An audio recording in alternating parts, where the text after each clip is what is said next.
G'day everyone, welcome back to Mastering Defence Infrastructure. I'm Darian Macy, joined as always by Jessica Bottlebrush. Jess, last week we covered Australia's efforts to bolster security infrastructure of our regional allies. This week the shoe is on the other foot as we look at investments that support our Pinnacle ally, the US, operating within our borders.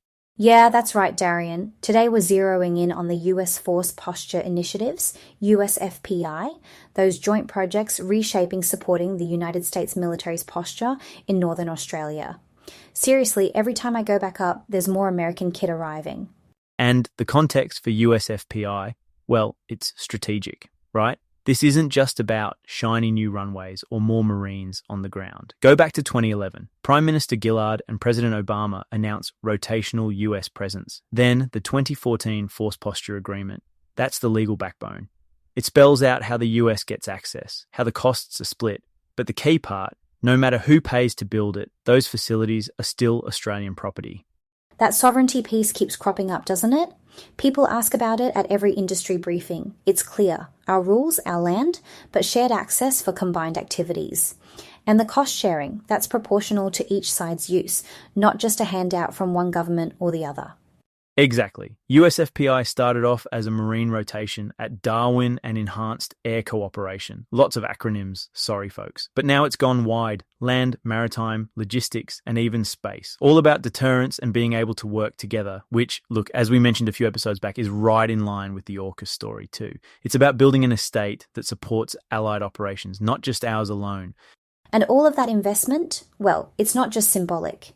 It's delivering hard infrastructure, like what we see up at Darwin, Tindal, Robertson Barracks, Bradshaw.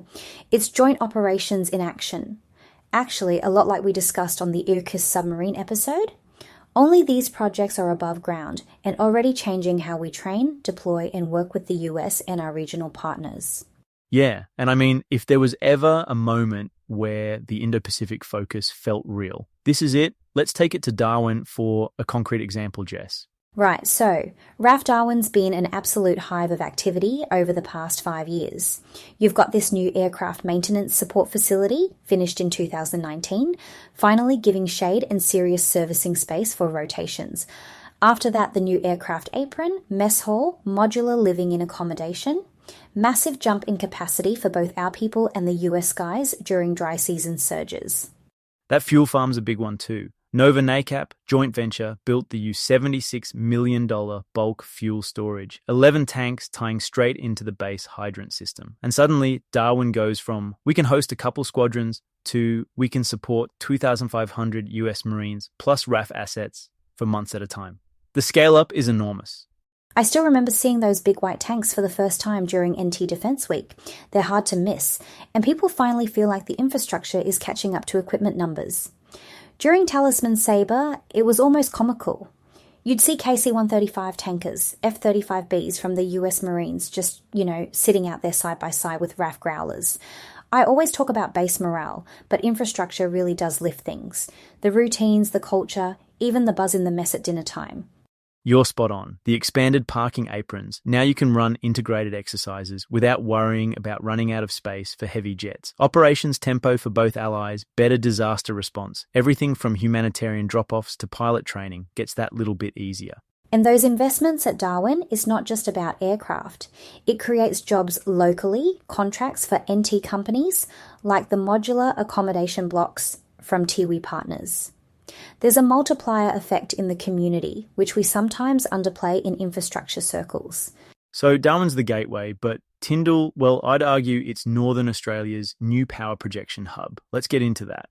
I reckon the Tindal story's a perfect case study in how USFPI is rewriting the playbook. We're looking at $1.5 billion in airfield works with everything. Runway extensions, new aprons, power and water upgrades, extra security, you name it. That's all to get Tindal ready for big hitters like the KC-30As, US bombers and heavy transports. The scale is unreal. And then you've got the US chipping in with their own $80 million bulk fuel farm under construction as we speak. I get asked a lot about what's all that fuel for.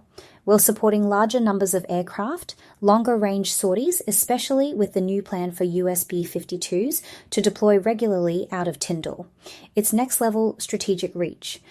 Don't forget that Earth-covered munitions magazine. Opened in 2022, finally a safe place to store the kind of ordnance you need for genuine, extended long-range missions. All of this is tied back to stronger joint operations, not just for a regional contingency, but for real, ongoing deterrence.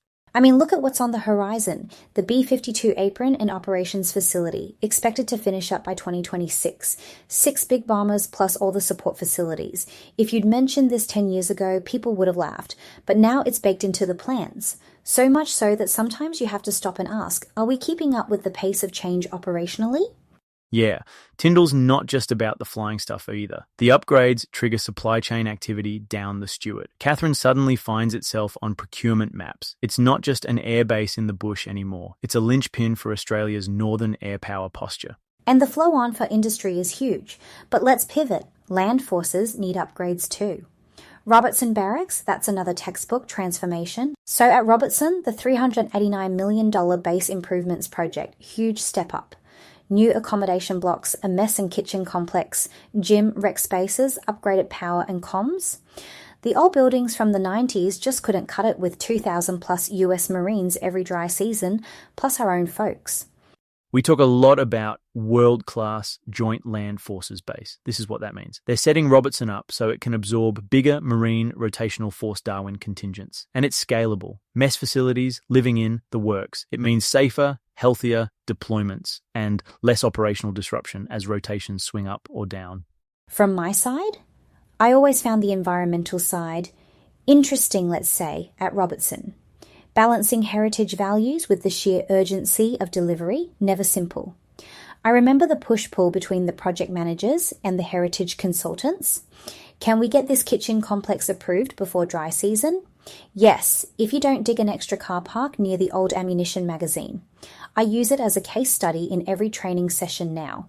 The key is keeping heritage management up front, not an afterthought, as the clock ticks down toward each new Marine rotation.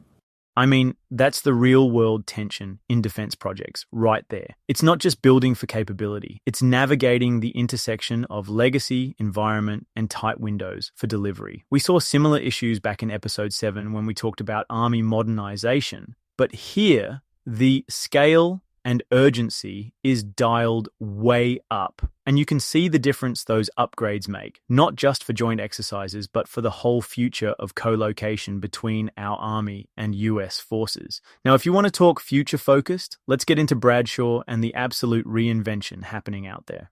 All right. Bradshaw Field Training Area, $747 million in upgrades going in. Nakaroo airstrip's been extended and sealed, so now C-17s and Ospreys can deliver troops and kit directly to the middle of nowhere. More parking bays for heavy aircraft, a new 250-person camp, medical centre, plus an urban training zone, all at brigade exercise scale. That's just game-changing. Instead of relying on slow overland supply or staging everything from major bases, now they can move big elements of troops, vehicles, medics, everything right onto the ground. Makes those big integrated live-fire exercises actually viable. And look, the local participation's critical here too. Sitzler runs the managing contractor program, and Indigenous enterprise is actually at the heart of delivery, especially on country. That shift in approach, it's invaluable, not just for project outcomes, but for reconciliation and economic development in remote regions. I got to admit, it makes me a bit nostalgic. Back in 2006, I wrote the business case for the first Nakaroo upgrade with the US Army Corps of Engineers. At the time, they just wanted a dirt airstrip to test rapid construction methods before the Middle East deployments. Who could have guessed it'd turn into this linchpin for multinational operations nearly 2 decades later? And the Urban Ops Training Complex? That's something I never expected to see at Bradshaw. Real buildings, legit urban scenarios, they'll train at a brigade level now, which opens up enormous training possibilities, not just for defence, but for allied forces rotating through.